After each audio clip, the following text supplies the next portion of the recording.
But I want to thank all of our people who presented today. I think it's probably become obvious by the end of this, like that it's very deliberate that we chose people from very different worlds to come here, very different audiences. I have some burning questions too, so I do want to go ahead and dig into that. I have burning questions about all of it.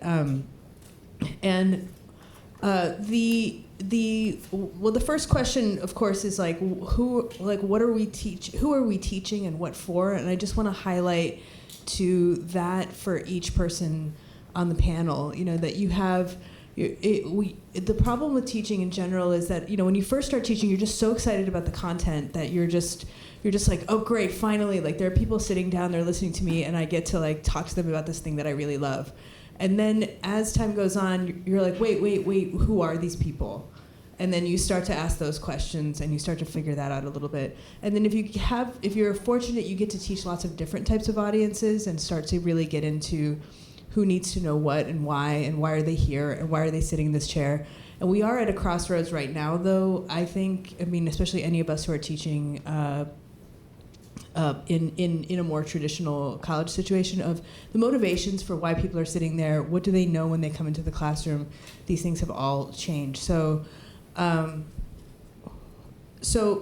the question of what for, I just want to open up with that.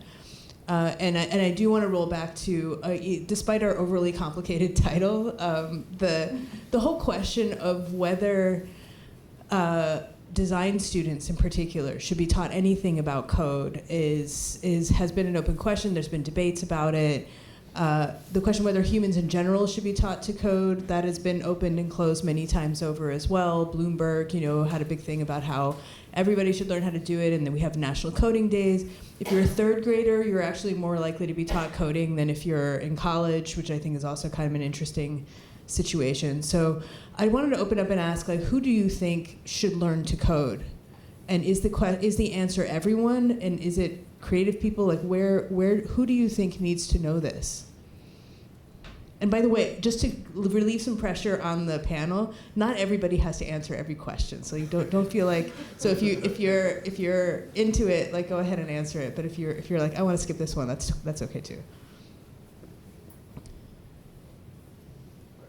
I'll go first.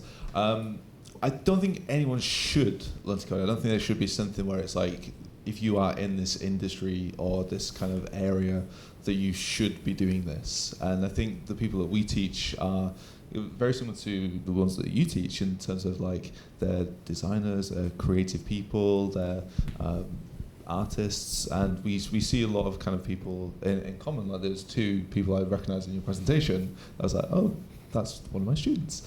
And I think there is that kind of like force, there's kind of almost like an industry thing where it's like, if you are a designer, you should learn to code. And I think that's almost wrong, is the people that feel like they should learn to code because it actually helps them do the things they want to do. So be that digital design, if they're a digital designer, I think learning to code would be useful because they can upgrade their skills and they can work in the media of HTML and CSS or processing or whatever it is. But I don't think anyone should be forced to learn. Is there a rebuttal in the panel to that? Or anybody disagree? I just want to share a story. Sure. I got invited to talk at a high school in Chicago. And I flew in and I went to a gym. There were about like 100 teachers who are like physical education teachers, English teachers, and even chef from the cafeteria. And we were trying to apply computational thinking to all the disciplines. And that was what the whole day was about. And I felt like that's actually not necessary. Like this kind of a tech, prioritizing tech over everything else, that computation is like the center of human knowledge, is quite wrong. I think it's a very useful tool. I think it's great to have as an option. And it leads to further understanding of disciplines and also understanding of different disciplines and potentially job-related skills, but I think it's bad to say that it's the only way.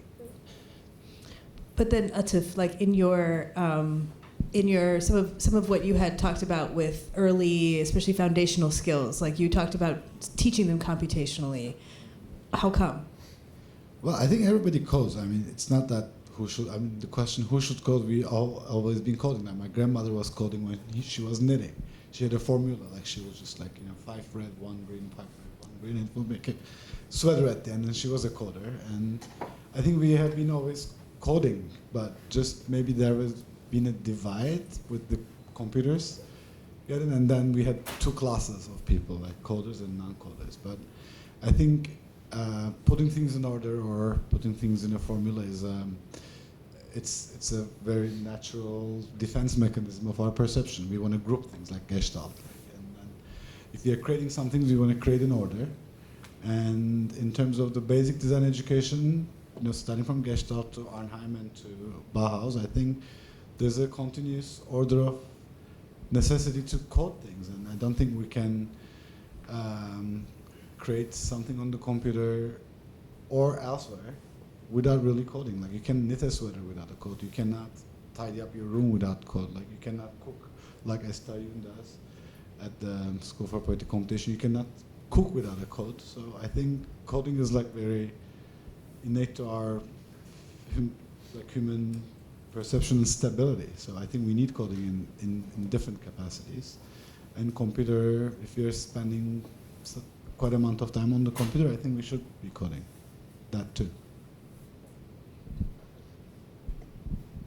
I wonder if the question itself is a bit technologically deterministic. So to say that should everyone know how to code? Does everyone need to know how to code? It's kind of what Taeyun was saying, where we're putting the technology at the center. And if we don't know how to use this technology, or if we do know how to make this technology, then we can save the world. It's like a kind of a form of evangelism. But I think what's more interesting in these settings is, yes, it is a tool, just like you might learn InDesign or some other bookbinding strategy to implement your idea. But I think if we think of code as a type of media, then we should question what it's actually mediating. I'm more interested in why people want to learn how to code and what they want to make with it, and for what audience, rather than just emphasizing the technical structure of the code itself. And also following from that, I mean more or less I'm interested in the question of should designers want to learn. All of you guys touched upon, maybe with the exception of Rick, the question of history and looking at historical precedents. And we looked at the whole Earth catalog. We looked at information theory. Claude Shannon made an appearance a couple times in here. Genetic codes. We're looking at all of these things. And I think probably for a lot of people in this room, these are all things that get us excited. None of these things are things we teach in design history. So do you think that those are things we should be teaching in design history? And if so, how much? And if so, is it only to people who are interested in coding? How relevant is that history to us? And how does that shake out? Can any of you respond to that more historical question? Oh yeah, that's a super fun topic. I think so, and I think history of craft and technology is a really great segue into computation, because Atif was saying, the looms or other kind of automatic machines were programmable even before electrical computers. So there's history of textile designers such as Annie Albers or other types of practitioners who are applying computational processes to design objects. I think, I think it's, I just want to say, this is sort of out of the blue, but I wish y'all could teach designers without using any Adobe products. Oh my God! I think that's a really. I think that's to which I will disagree about InDesign and coding being the same thing, because it's the Adobe it's like a wet blanket over the whole thing. I mean, I think in design and coding is fundamentally different, because you're working with a toolkit that is created for certain kinds of industrial mass production processes, which I fully respect. You need to use that if you're making books or making videos or whatever. However, as an artistic tool, creative tool for designers, I think it's very, it's fundamentally conditioning how you perceive the world. if you can only think about the representations through these interfaces that have huge inheritance to certain types of ways of thinking, I think you'll just replicate the existing aesthetics. So, you go to, say you learn ceramics and you don't use one brand of ceramics, you get to create your own clay, you get to understand different earths and minerals. And I just think how design education is so industry focused and try to get the students jobs after like 4 years of training is actually taking the design away from the possibility of it becoming a really rich cultural resource. So if you have the designer and you don't teach them code and you don't teach them Adobe software, what would you teach them? I mean, I think I'll teach code and I'll probably tell them how to hack Adobe softwares, but not like hacking to like not pay for it, but like to create different iterations or kind of pushing to its limits. And I think critical thinking and research is really important. Storytelling is a really big part of design. I think finding your voice through the materials that you have in hand is fundamental, especially for undergraduate training. I feel differently about graduate programs where it's a lot of professional development and such. So, I have not been to a design class that does not use Adobe suites, and I think that's again like kind of a very defaultization of our aesthetics today. I can give you good news to tell you. I mean, I have been teaching for 50 years, and in the last 3-4 years, I don't remember having any Adobe products being open in my class. But then I think it's natural decentralization, as you brought up, but then again the question is, of course, there are all other. Arena is another company, like, but also all these names, like Pigeonhole is another company. So it's decentralized a little bit. I agree on that. Like nobody uses Dreamweaver anymore. Like we are using CodePen or. Speak for yourself.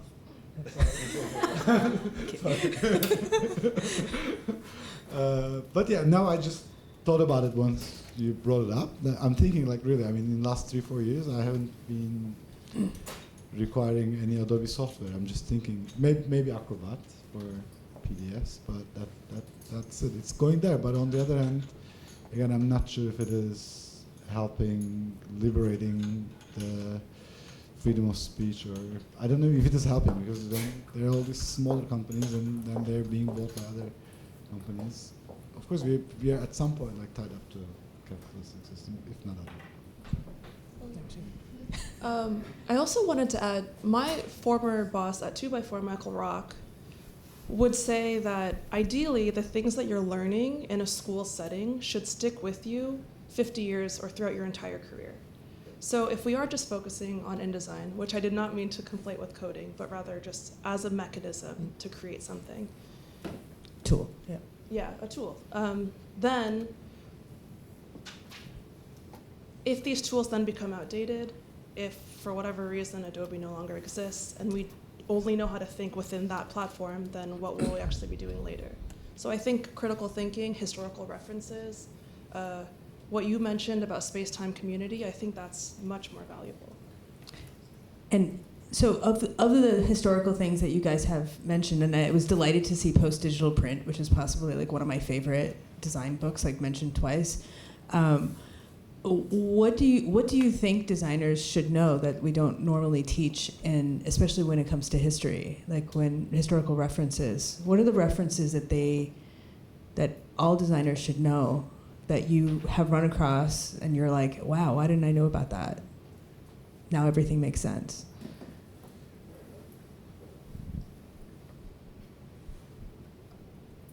Maybe there's like some. It's a big question. Because of course I don't know who's teaching all the time. That's why I cannot like speak on behalf of everyone. But I feel like there's like some effort to put into decolonizing the curriculum a little bit.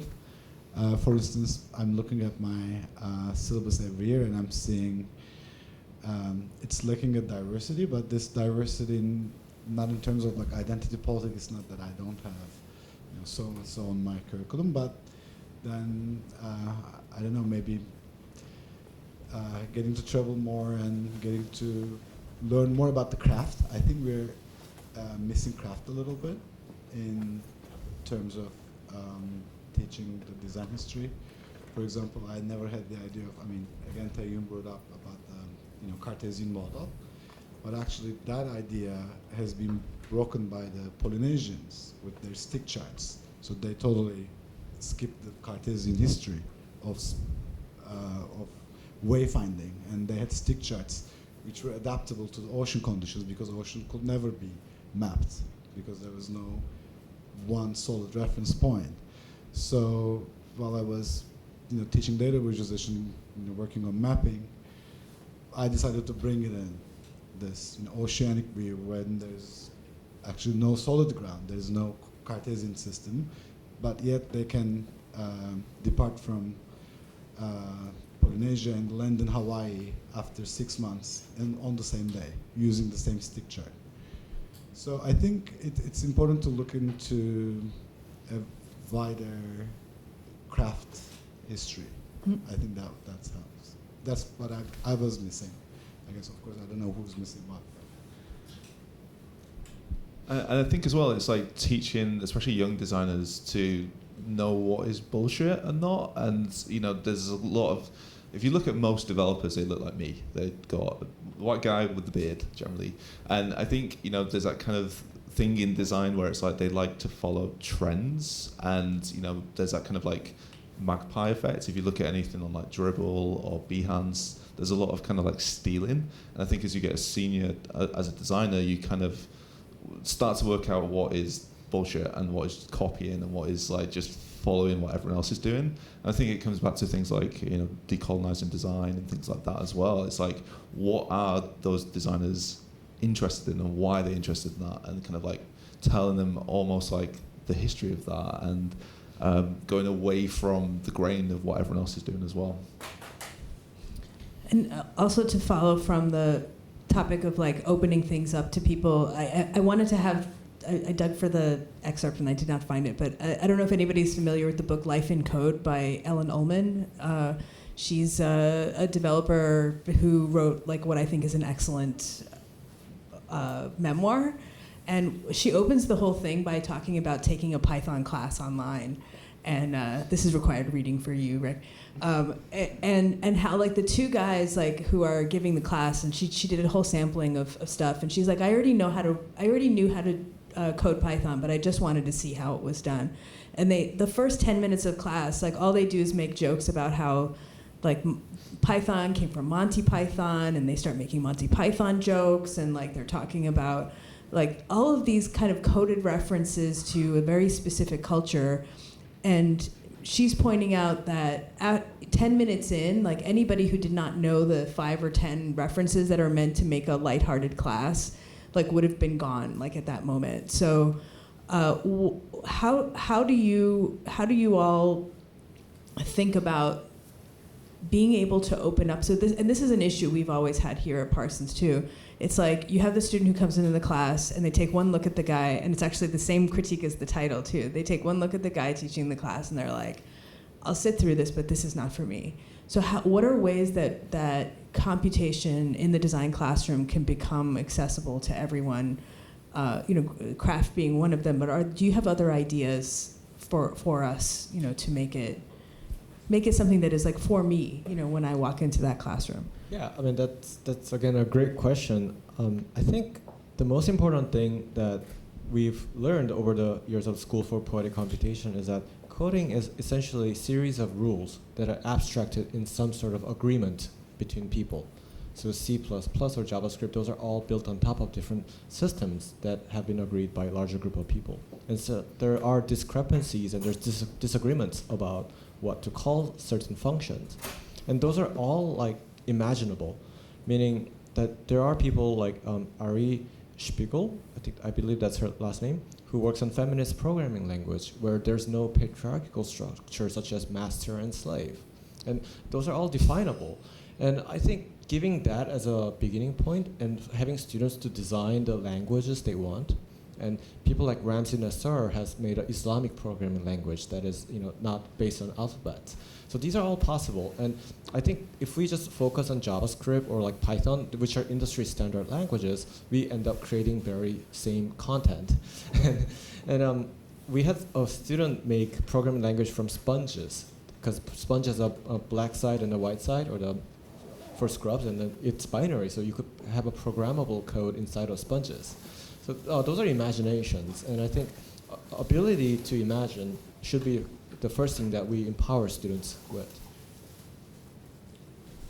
And I think as well, it's like pushing those people's work afterwards as well. So that you're showing off the great work of women, or basically not white guys. So like something that we try and do is like heavily push like people of all different backgrounds and show the work that they can do, to show it's not just like a white guy thing learning to code.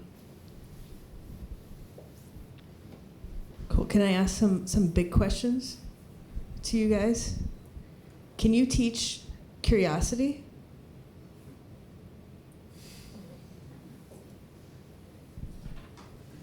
I'm not going to answer that directly, but I will say, now that I've gone back to school and I'm currently in grad school, I've had this sinking feeling that the more that I learn, I realize I know, or the less that I know.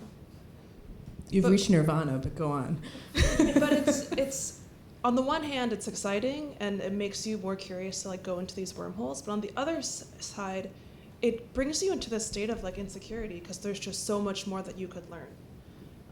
I don't know if that will actually teach curiosity, but I think exposure to new ideas and tools and people is kind of the best way to expand or just reveal everything you don't know. And ideally, I think humans are naturally curious and want to know what they don't know. I think curiosities can be stolen away from an individual when there's a discouragement or peer pressure in a toxic way. How so?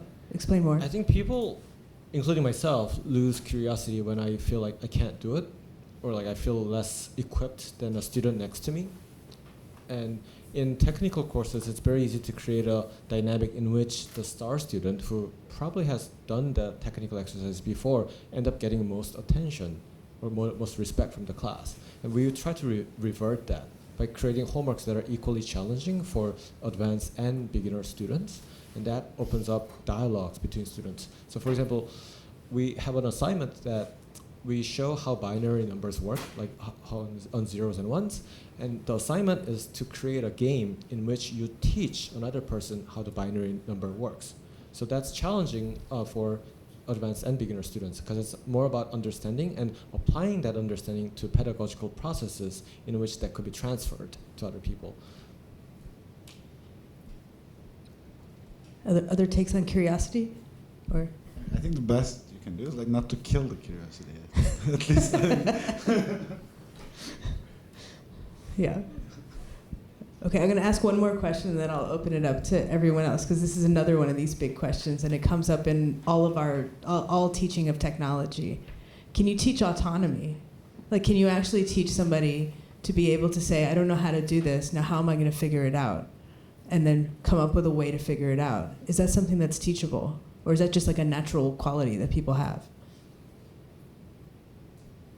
I think it's definitely teachable. I think there's obviously lots of tools online that people can like Google and find like basically like read the docs almost. But I think it's kind of telling people how the underlying things work and where to find that information as well. So for instance, like if we teach in JavaScript, there's sites that show you what kind of JavaScript you should use, and we were talking about the docs in the talk earlier.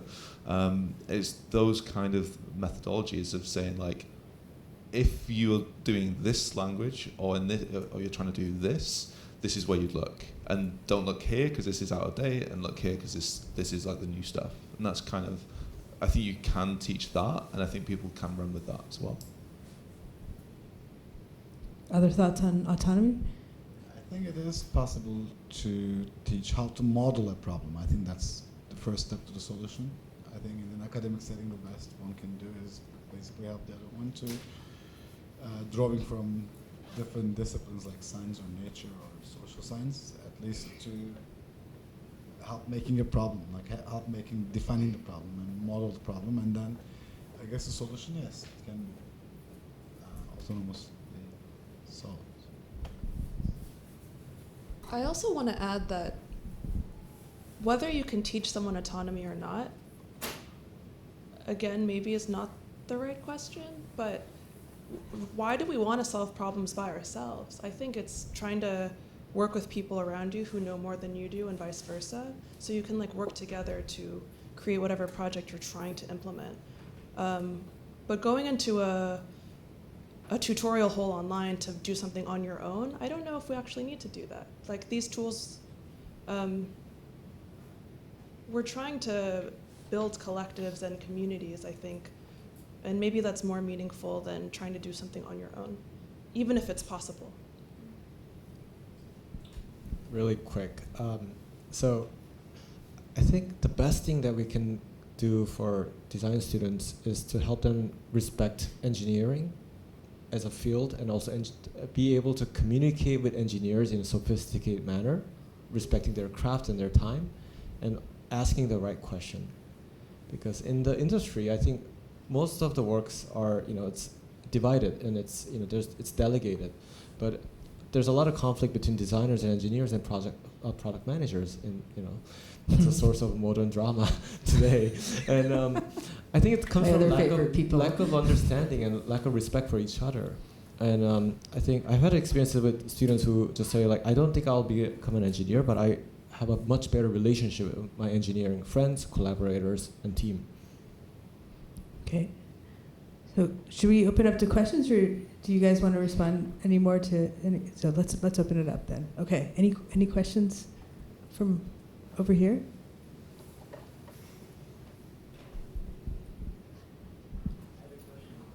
Can you stand up and be loud? Rick. Hi. You said something about people copying each other. Yep. And I was wondering, do you think that there's some kind of wisdom that comes out of these kind of clusters of people that copy each other? Like, is there something emerging, some interesting? So can I repeat his question so that we have it? So you're asking, in this whole culture of people copying each other, is there some kind of wisdom that comes out of this sort of collective copying off of each other? I think there's definitely, when people try to copy those trends, it's almost like they can see where the technique comes from. But I think doing it for just a stylistic purpose doesn't always make too much sense. And, if you look at trends from the last 15 years of the web or digital media, you've got things like Web 2.0, very flat design right now. So it can lead people into kind of dead ends, I suppose, of like, this is my style because I like this style because someone else did it. And I think there is a kind of, from an education point of view, I think it's quite good for a junior to know how things are done.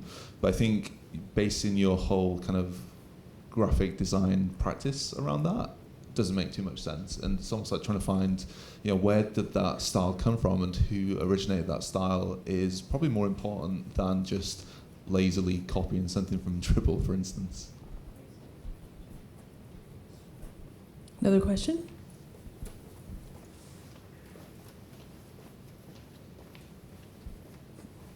Casper? Can we talk about the demographics? Because I think that actually has changed or is the basis for many of the issues. I can go first. For us, we have students in 80 countries, and the gender split is relatively good. We obviously, we have lots of competition online, and most of their gender split is actually a lot more heavily skewed towards male. And what we try and do is definitely we're trying to move it away from the kind of stereotype a little bit more, and trying to move it away. I think we're both trying to do similar stuff. And like not make it, code is this white guy thing, like I've shown in the kind of adverts that you get online. And, I think when you can make it a kind of worldwide thing and, make it a very cross demographic kind of thing, I think it just makes it a lot more accessible to anyone wanting to get into those industries as well. Age. So generally between 18 and 40, it's a bit of a kind of mix. So generally the kind of majority of our students are between 20 and 25. I mean, in terms of demographics, like I don't mean like race or gender or age. But I think it's very important and responsible to show what you do, like what the visual landscape is like, what's the cultural commons. And when I first moved in here, started teaching at Rutgers, we mostly get, obviously, Jersey residents and suburban families. We still get them, but now I started feeling and observing that the students who are applying to our program is somewhat are interested in what the others did before. So I think it's important to show. It's hard to explain, but I have a visual landscape of what's happening at SFPC. I have a visual landscape of what's happening here. I think it's the responsibility to show what is going on, and then the demographics.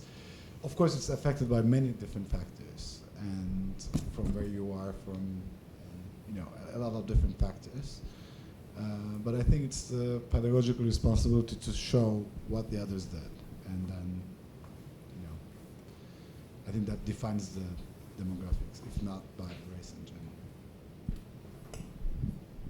I also wanted to add, this isn't necessarily about demographics, but I feel like we hear this phrase decolonization quite often.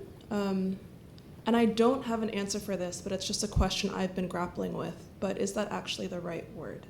Because it's a very, very heavy, deeply historical, political word.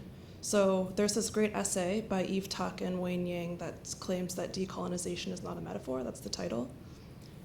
So while it's extremely important to open up the canonical figures that we talk and teach about in schools, I'm not sure if we should be framing multiple. I'm just worried about conflating the term, and I don't have an answer for it, but it's just something that I've been thinking about, which I think is related to demographics in a sense. Well, there's also the argument, just to follow from that demographics in general are changing too, and one of the critiques of the movement to kind of teach everybody how to code is that it's actually a conspiracy effort for companies to make sure that the price that they pay for coders goes down. There's like so many different ways to slice things. Like if you look at them from different perspectives, and there's also the argument that the AI is already here. It's our financial system, and it's just trying to drive us, in certain directions. And the I think keeping all of these kinds of debates in thinking about what are all the different perspectives you can look at that particular debate. How does it relate to like what is going down on here on Earth, whatever your specific Earth is, I think is really important. I mean, we always think that what we experience locally is only local to us, and it's not. But I'm going to ask one question from our Pigeonhole platform. Speaking of platforms taking over our lives. And the question is, how do you think the gap between what we learn from school about coding ethics and the way how we implement technology in the business world, what mindset should one have when in that dilemma? So this is a good opportunity, because Tayun definitely touched on this too, and we think about it a lot here. What is your advice to people, who are, going to work at Palantir or whatever, what do you think that they should do, and what do you think us in the classroom who are struggling to just explain what a folder is, at what point do we actually open up that whole question of what it means to work at YouTube? How do you, what would you like to tell people to do basically about that? Great question. Yeah. Sorry to give you a little window into where we are. Go on. I think about this a lot, actually, and because I have students who have worked at giant tech companies, or and they are escaping it. They stop by Burning Man, had this moment. They come to us and they're like, "Wow, I'm gonna be creative," and then sorry, that was mean. And then there's also people who are coming from the arts and literature and trying to find a more employable career where they could actually, have some, reasonable salary, because, being an artist is really hard financially. And I think those boundaries are very porous. The ones who are in one side of capitalism and then the others. I think it's a false binary, actually. For example, I have some students who come from underprivileged communities or people with disabilities whose access to coding skills is a way of connecting with the world, connecting with the communities, and having a financial freedom and being empowered to be themselves. Like, I respect their decision. Like, I think their decision to work in giant tech companies are justified in my perspective, and I want them to have a really good position in those places because I believe they can change it from inside. And I've seen young engineers who climb up the corporate ladders and make policy changes, or Google walkout was a few months ago. Like, I knew people were there. And I think it's always like the struggle and resistance is from inside and outside. So I don't criticize people for working at certain companies, except that are explicitly evil or doing harms to people. But I think that's a really tricky conversation that we try to have at the school. And so far, the conversations are ongoing, and it happens even within small collaborative settings. And I think that's what made our community a more rich place, where people could come without having to confront their decision about their career choices. Yeah, I'd kind of echo exactly the same thing. I think one thing that we say is like it is up to the student in the end, it's their decision, but similar to like who is making the AI for things and what power do you actually have within that company is kind of a secondary thing that we ask them as well. Like, do they know what they're getting into when they're at this company? I think that's a kind of like important thing to bring up to a student is like, do you know like what your role is at this company and what you can do and can't do, and like where can you change that in the future too?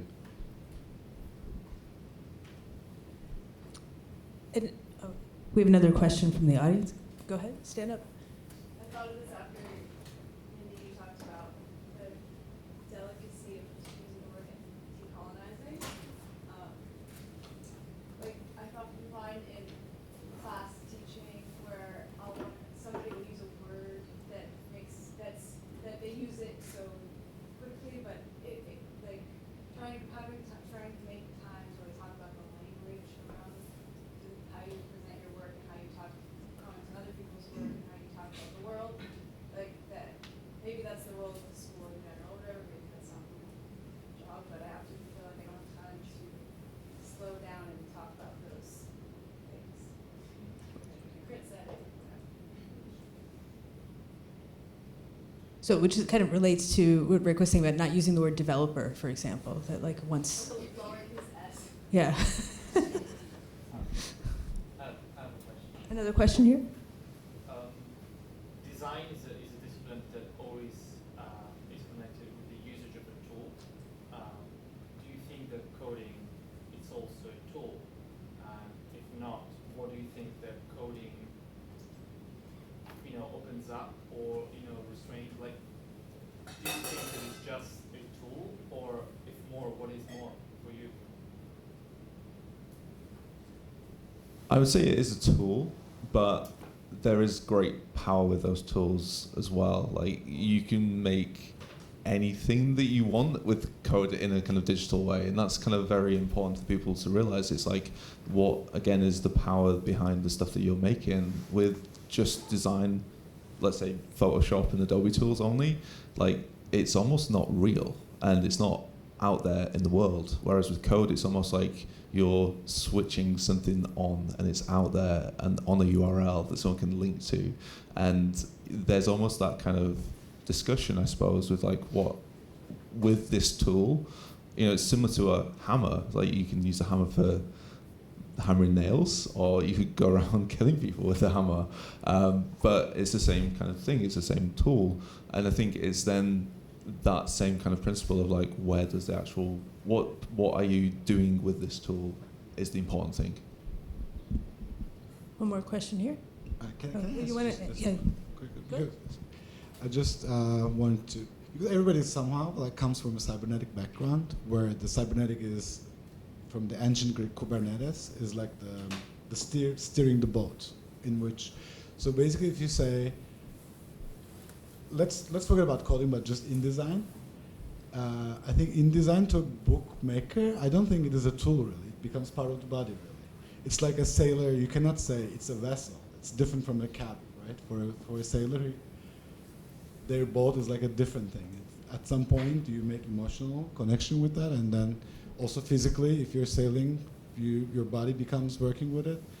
And I don't think that divide is not like hammer and nail and hand. So I think, of course, it's a very intellectually engaged profession. And then I think that they're not really tools. And coding is not a tool either. It's just a thinking method. And in design, I think also, in a way, is I don't think would you see like InDesign as a tool while you're using it, like a hammer? Well, but then if code is a way of thinking, so this is my leading question for you guys. If it is a way of thinking, then isn't it worth it to learn how to do it, even if you don't use it as a tool to make design? Yes, I think it's worth it to learn how to do it. It's like, it's like being bilingual, trilingual. Like apparently, a lot of people, if you can speak more than one language, if you can think in another language, in a literal language, you can have more multidimensional thinking skill. And I think coding, yeah, totally. I think in one way or the other, I think it's important, not for making, but at least for thinking. But also for design, I don't think any design tool that a designer uses to produce something that is beloved to them is not a tool. I don't. It's like it's like a sailboat that you at some point you fall in love. Answer the, This is actually pretty related. So there's a quote that I'm just not be able to formulate exactly, but it's something to the extent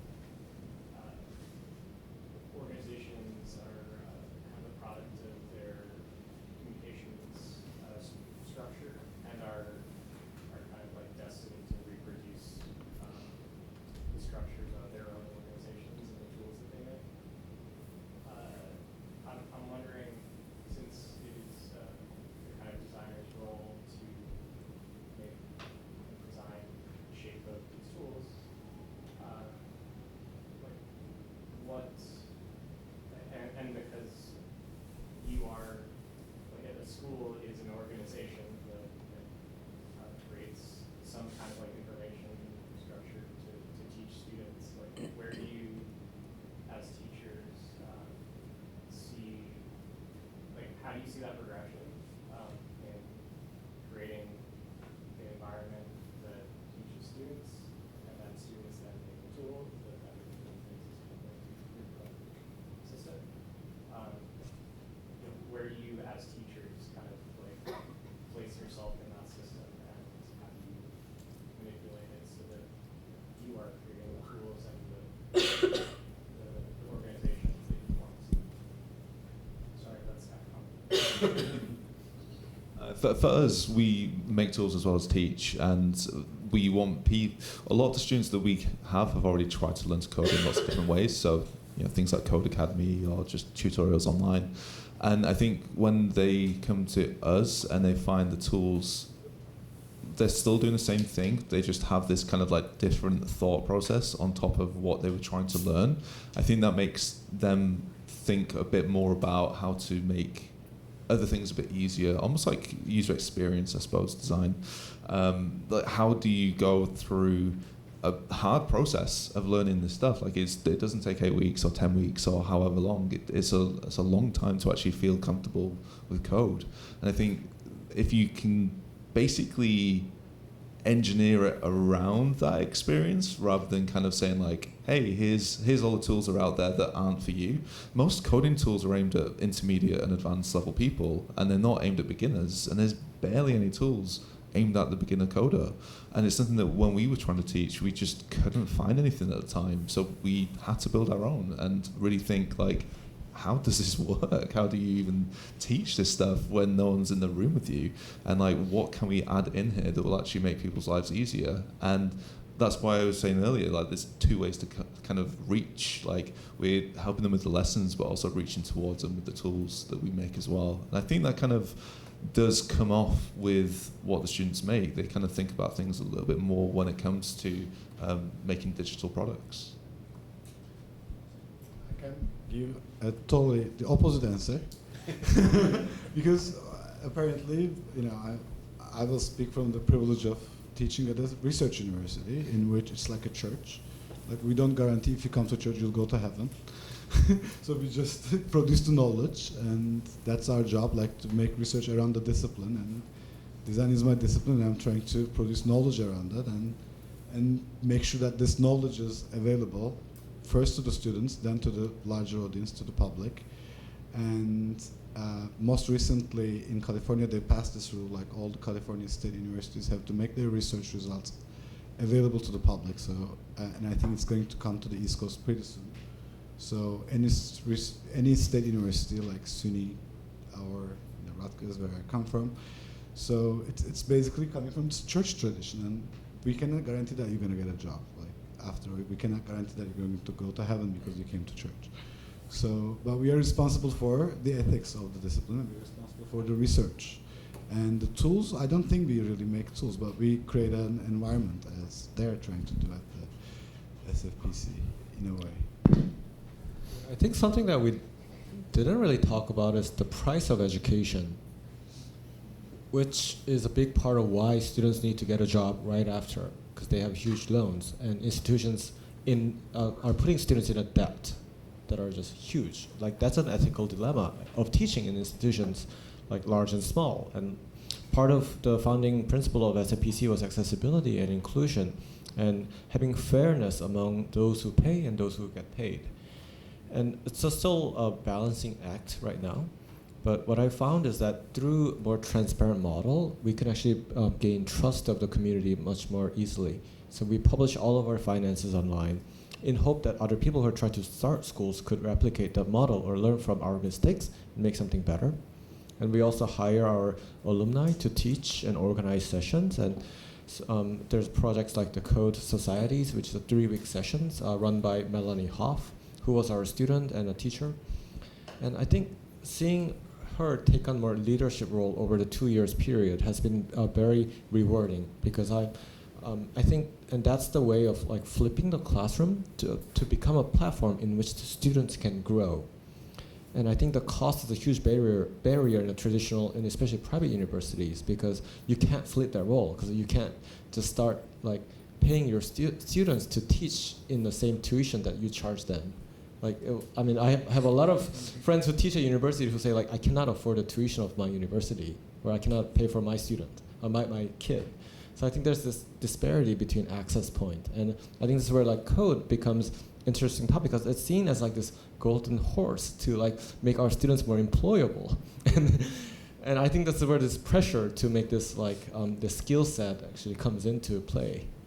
Which I'll totally agree with that. That like the higher those numbers go up, the more you feel a need to, or a responsibility for the employability of the student, thereby pleasing Palantir versus making a better world with the things that they make. Like starts going down that list of priorities like pretty fast. So it's a strange priority to have, and it wasn't one that my teachers had. I don't think ever. We have other. Or which one of you guys was first? I don't know. All right, here, you go ahead. Yeah, I find this presentation very insightful for me because for two reasons. The first one is that I'm actually designing a code editor that some people use. I design a code editor that Code editor. I design code editor that some of you guys might use called Visual Studio Code. So gave me a lot of insight today. And I'm also identifying as a programmer, but I'm trying to learn art and design, so on the opposite track of you guys. I think today, one of the things I really liked about the poetic, by Taeyong's description of the poetic part in his societies, he said the code is very beautiful for two reasons. One reason is that code itself is a poetic expression as a language. The other one is that you can use code to create very poetic effects. So I think that captures code in two ways. One as a language, the other as a media. And I think historically, if you look at things such as letterpress or photography, the advance of the tools actually helped a lot in shaping how the media came into being. So my question is that, thinking from a larger scale, what would you think would be some of the important things or important tools that people should design to help more people to learn how to code? Then that's very applicable to kind of my research and also my job too. So yeah. Yeah, it's directly for everybody. It's not for just you. But. There's a book that you could download online called A People's Guide to AI. It just got published. It's a zine, it's free. I think that's great, because like we don't know what AI is. Nobody knows. Nobody's telling us. And like that's a great question, right? I think demystifying technologies and discourses around it and making it accessible is great. And I think generally code could be used for social justice and empowerment of any people.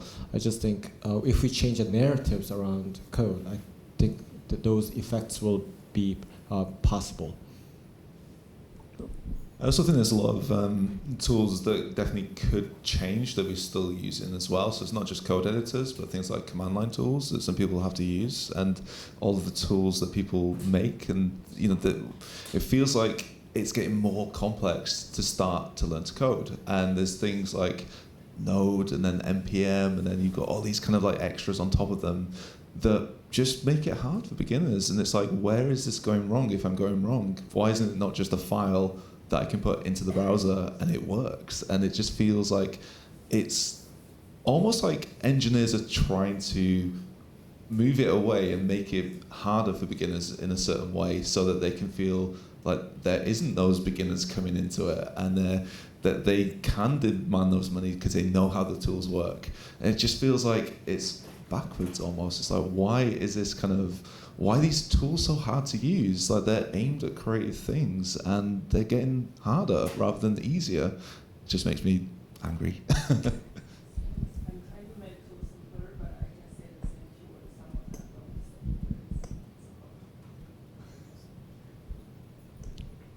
I also wonder if instead of trying to make new tools, we can also consider how to break the ones we currently have. So there's a media theorist and writer named Wendy Hui-Kwang Chun, and she talks about how if you consider if you consider the society that we have as a grammar, and then data as kind of like a piece of that written structure, then we can kind of exaggerate or use fiction to amplify or talk about the problems within the system. So instead of, if you think of data scraping, our natural inclination is to say maybe privacy and surveillance is what we should be talking about. But instead, maybe we can just exaggerate the way we use these certain platforms. Like, for example, are we using Google Maps? Like, yes, we know how to use Google Maps in the way that's intended.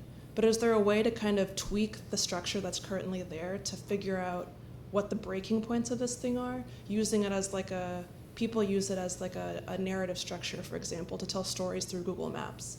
I think it's quite interesting to think about, to use tools in ways that weren't actually their intended use.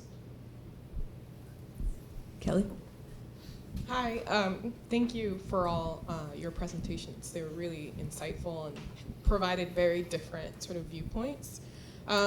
My question was, and it's sort of maybe already have kind of touched on it in different ways, but do you think that there are certain values that exclude particular people or students from learning about coding and design? And what are those values? Why? Sorry, did someone say a question? Oh, I thought I heard another. Sorry, like spaced out for a second. I'm like in my head. But yeah, no. Ultimately, I'm just interested in what the values that exist, both in an academic context, look like, and also what the value systems look like in industry, because I think that part of the driving factor for students while they're in school, if the aim is to go out and get a job and make money, that their focus while they're in school and how they're learning code is really impacted by that. But also like to think about why they're thinking in that way and those value systems that are sort of in place for them as they're in school. And I think what's interesting is kind of thinking about how the value systems across the different sort of sectors that all of you are in operate slightly differently, and that we have multiple value systems that are kind of running parallel to each other, and whether there's elements of each that should be in another section or another place that we don't do academically or that industry is not doing that could benefit from what's happening elsewhere. Does that sort of make sense? It's kind of convoluted, but.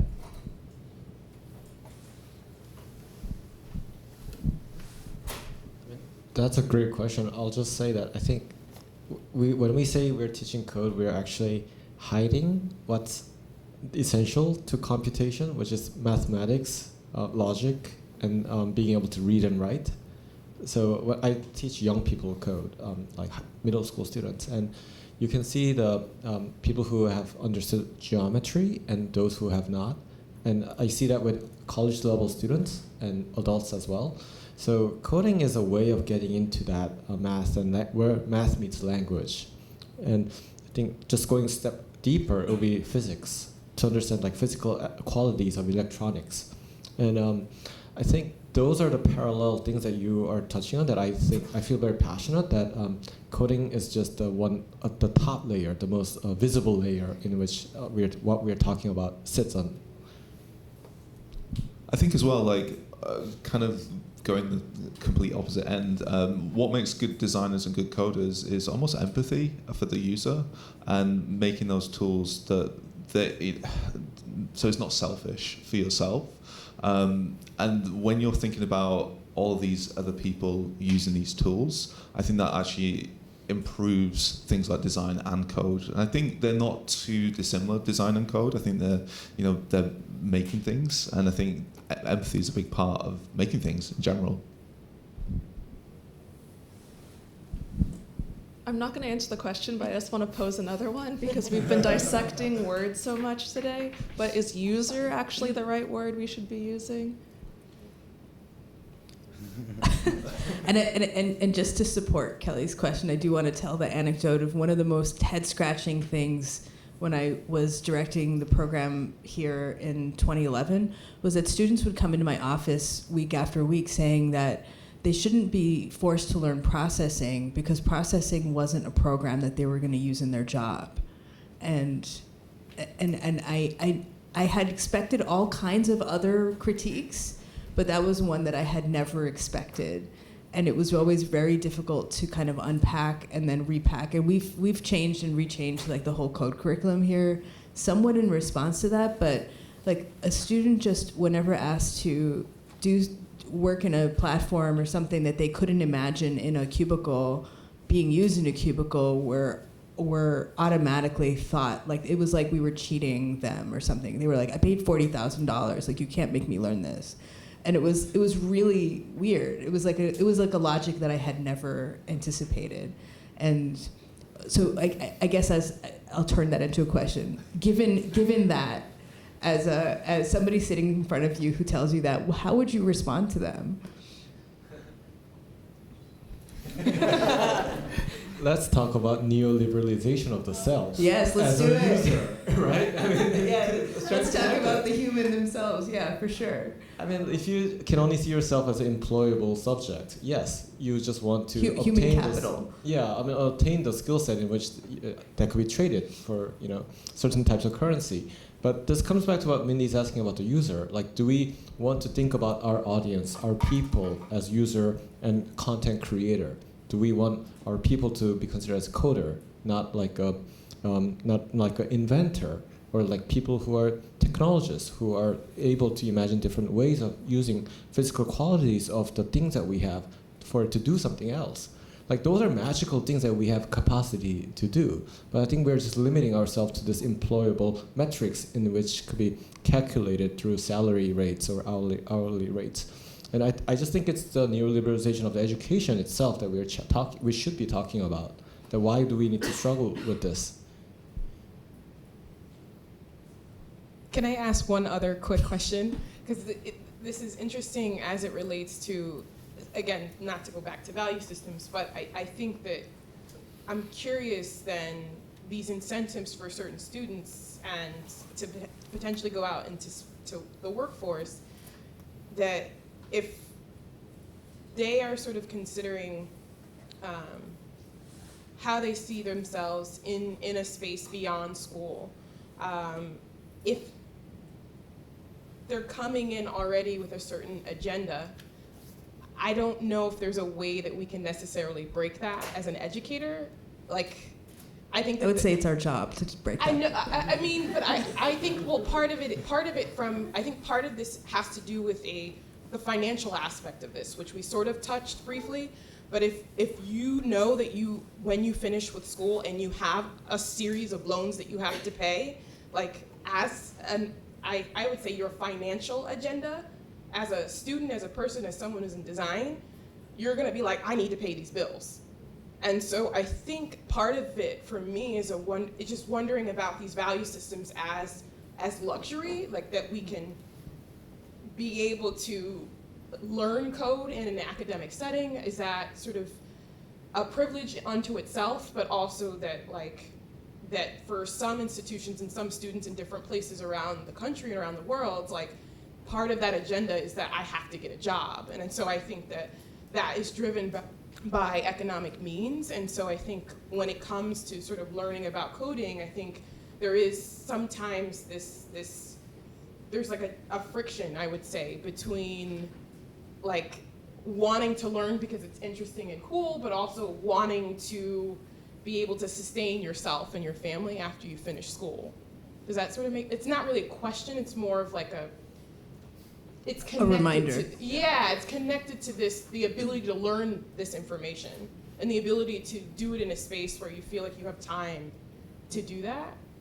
I don't know if this is more becoming like a testimonial, but I don't know.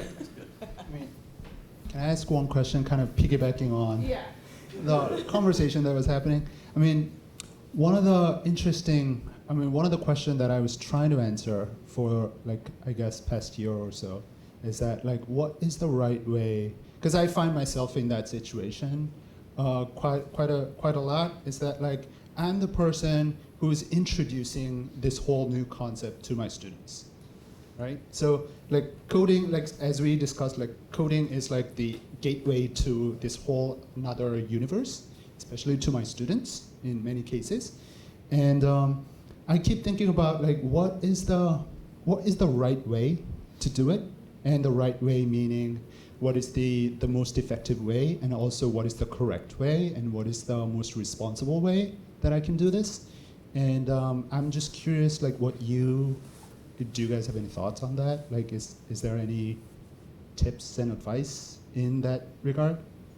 Yeah, I mean, I would like to respond to both of your comments, and I think it comes down to thinking about what the teachers, getting out of this relationship.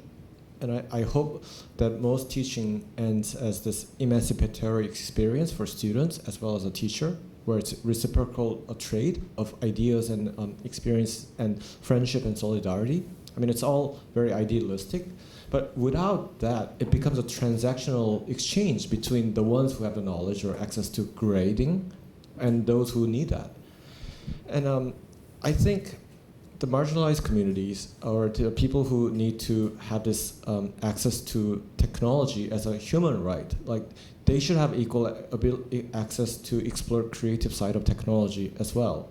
So I know people who are activists who are working with, like, refugees and, like, trying to get them to become a coding, professional. And I respect that, because I think that's the access should come before kind of our very liberal notion of, like, creativity and access to water and technology. But at the same time, I think if we just have them work in a certain capitalist system, I think we'll just continue to kind of recreate the systems of precarity that we're trying to prevent them from entering into. So, yeah, and I think in our school, we try to make sure that the teaching is a R&D for the teacher's own practice, and make sure the curriculum reflects their own interests, and that students influence the teachers back. So, I think there's also a danger of, like, coding becoming almost like a blue collar type of job, like a very manual thing where you're just doing very, very simple tasks and almost becoming like a worker, like a manufacturing worker. And I think, the creativity is a big part of design and code together. But there is that kind of movement, and I can see it, like, with all these kind of learn to code online for free, and the idea is to get those people into those kind of like manual jobs, which are a lot of repetition. And we try and move away from that and be like, we're trying to upskill creative people who are already creative to do the things they want to do, which is a very, very different thing. But if you look at it from a like external point of view, if you had no idea what we were doing, they probably look quite similar, but it's the kind of technique of how you do that and where the reason behind the things you're trying to do come from. And for us, for instance, that's why we went remote, because we wanted to teach people all over the world. Like, we've got a disabled guy in Serbia who couldn't go to a co-working space to learn this stuff. He lives at home and just works there. But what that has given him is the ability to not just only design remotely, but also design and code remotely. He's upped his freelance rate. He's actually making a lot more than he was previously. But it's not all about the kind of money. And for him, it was more about being able to do the things he wanted to do. So does anybody, if no one else has another comment, we should probably wrap up. It's like, okay, we have 4 minutes. 2 minutes. Are you guys okay with having a couple more questions? I don't want to keep everybody here without this. So here, I think you and the hat were first, and then. So I'm actually a graduate from the Brenda's program, the MPS program. And something I've thought about in one of his classes was diversity in design and technology. And I think a good question, piggybacking off of all that and whatever was said before, is how can we make coding and technology and design way more accessible than it should be right now? Something I've thought about is that to even learn coding, you need to have access to the technology in the first place around the world. And even that, you need to know, like, I guess, like, even English to understand, like these syntaxes were based off of Roman Latin text, and like most of the world reads like right to left. So how do we make things like coding and technology more accessible around the world? And for all economic communities as well.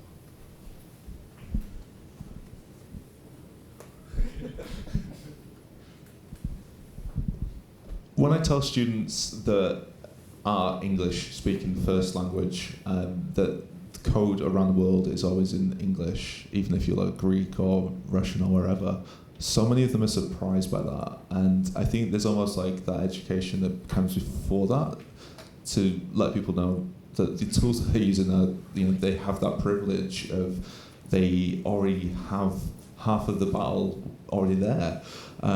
I don't think it's like an easy fix. I think there's like tons of stuff that the whole industry could be doing. Things from like scholarships to how we go and do design tools and code tools in general. Like, I don't think it's something that will ever end as well. Like, there's always things that we can be doing to make it more accessible and more open for everyone in the world too.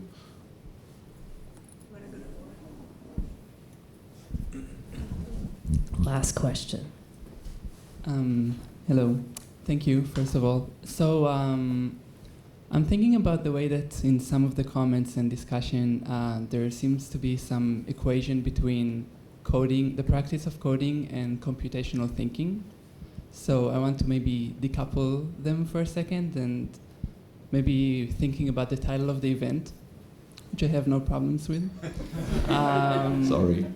So I'm thinking about the work of Alan Turing and Ada Lovelace, which was theoretical, right? It was about conceptual machines and the need to tackle the issues that we have now in our technological landscape and in society.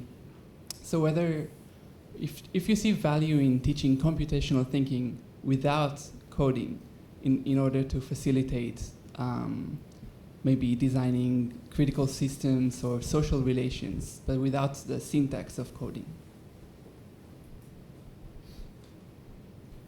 I mean, that's very exciting to think about it. There's a whole lot of people doing exactly that, either through game mechanics or either through performative activities.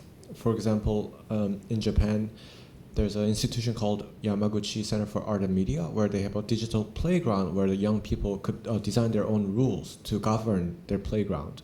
And they have adult assistants who program it so that the playgrounds react differently after the young people decide.